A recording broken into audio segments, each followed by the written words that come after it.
नमस्कार, मैं हूं ब्रजेश और आपको बता दें कि लगातार जो डेंगू का प्रकोप देखा जा रहा है, सरकार डेंगू पर भी ध्यान दे रही है, लेकिन जो मवेशियों में लगातार बीमारियां देखी जा रही है, तो मवेशियों की बीमारियों को लेकर भी सरकार पूरी तरह से चिंतित है। और सरकार लगातार जो डॉक्टर हैं उनको क्षेत्र में भेजकर जागरूकता शिविर भी लगा रही है और लोगों को जागरूक कर रही है कैसे अपने मवेशी जो बेजुबान पशु हैं उनको कैसे बचाया जाए, उनको बीमारी से किस तरह से सुरक्षा दिया जाए। तमाम तरह के जो सवाल हैं उसका जवाब हम लेंगे। मेरे साथ अभी दरौंदा प्रखंड के बरमनशील पशु चिकित्सा पदाधिकारी नवनीत पांडे सर हैं, इनसे हम जानेंगे।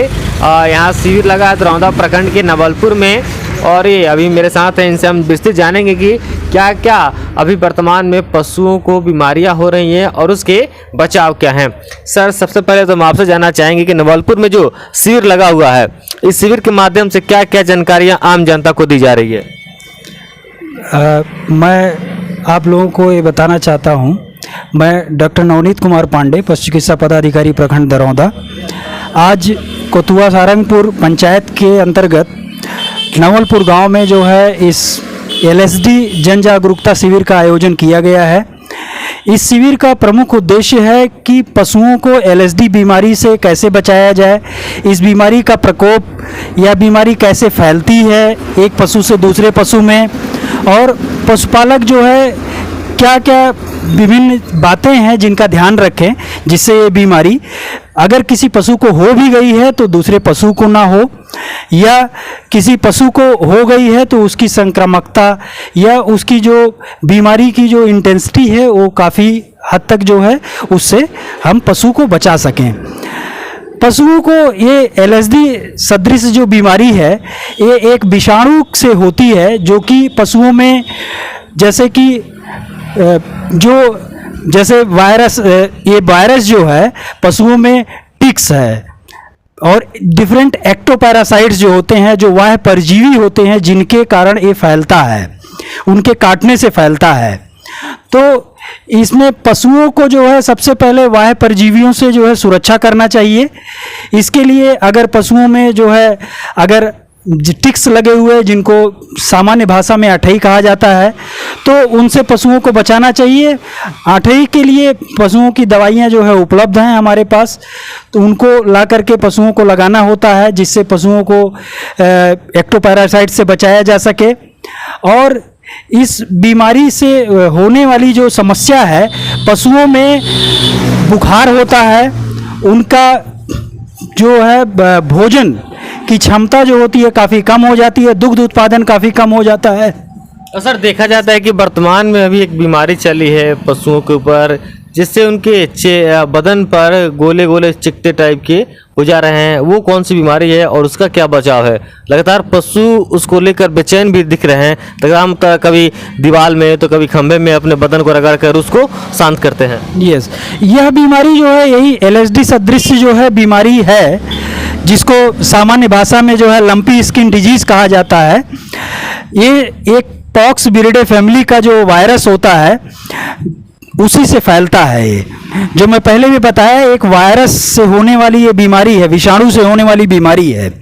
और इसमें चमड़े के नीचे जो है गांठें टाइप के, गोले टाइप के जो है लीजन्स बन जाते हैं, और धीरे धीरे जो है ये गांठें जो है कभी कभी फट भी जाती हैं, जो एक घाव का रूप ले लेती हैं। कुछ स्थितियों में ये माइल्ड होता है, कुछ में मॉडरेट, और कुछ कंडीशन या कुछ पशुओं में ये सीवियर कंडीशन में पहुंच जाता है।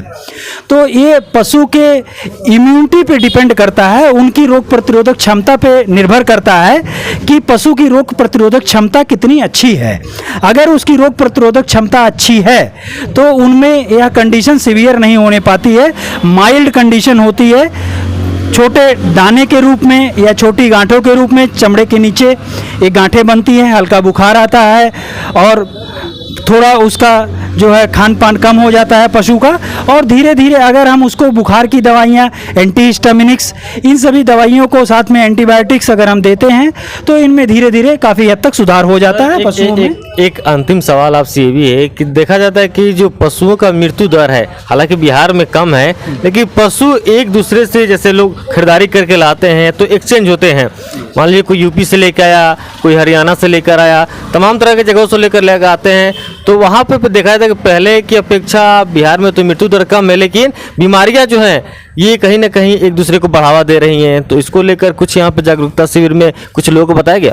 बिल्कुल, इसमें बीमारी के एक फैलने का एक महत्वपूर्ण कारण ये भी है कि पशुओं का मूवमेंट, एक जगह से दूसरी जगह पशुओं की हम खरीद बिक्री करते हैं, जिससे एक अगर पशु में बीमारी होती है, जैसे कुछ बीमारियां क्या होती है तुरंत ही परिलक्षित नहीं होती हैं, वो इंक्यूबेशन पीरियड में होता है। अगर हम उसको एक जगह से दूसरे जगह शिफ्ट करते हैं उस समय पशु एकदम स्वस्थ प्रतीत होता है, लेकिन कुछ दिनों बाद ही उसमें बीमारी के लक्षण आने लगते हैं।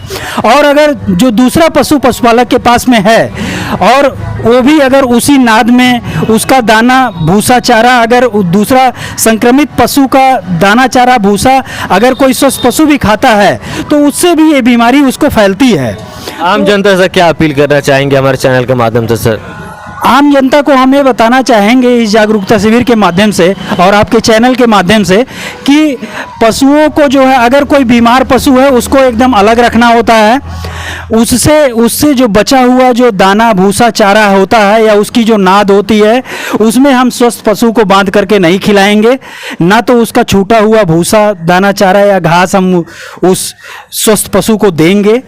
दूसरी चीज़ है, पशुओं को जो है लगातार जो है हर तीसरे महीने पे जो है उनकी डीवर्मिंग करते रहना चाहिए। जो एक्टोपैरासाइट्स हैं उनसे बचाव के लिए हमारे पास हमारे पशु अस्पताल में दवाइयाँ उपलब्ध हैं।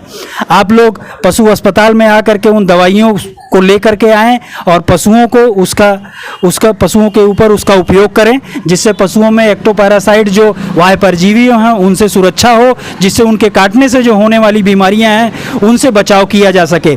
सरकार ने अभी फरवरी मार्च के महीने में 2023 में ही LSD का वैक्सीनेशन बिहार सरकार ने कराया हुआ है पशुपालन विभाग के माध्यम से, जिसके कारण यहाँ पे जो है पशुओं की जो मृत्यु दर है बहुत ही कम है। पशुओं में संक्रमण कुछ हद तक हुए हैं और अभी वो रिकवरी फेज में भी हैं। काफ़ी पशु इससे संक्रमित हुए थे जो काफ़ी अच्छे हो गए हैं, ठीक भी हो गए हैं अभी।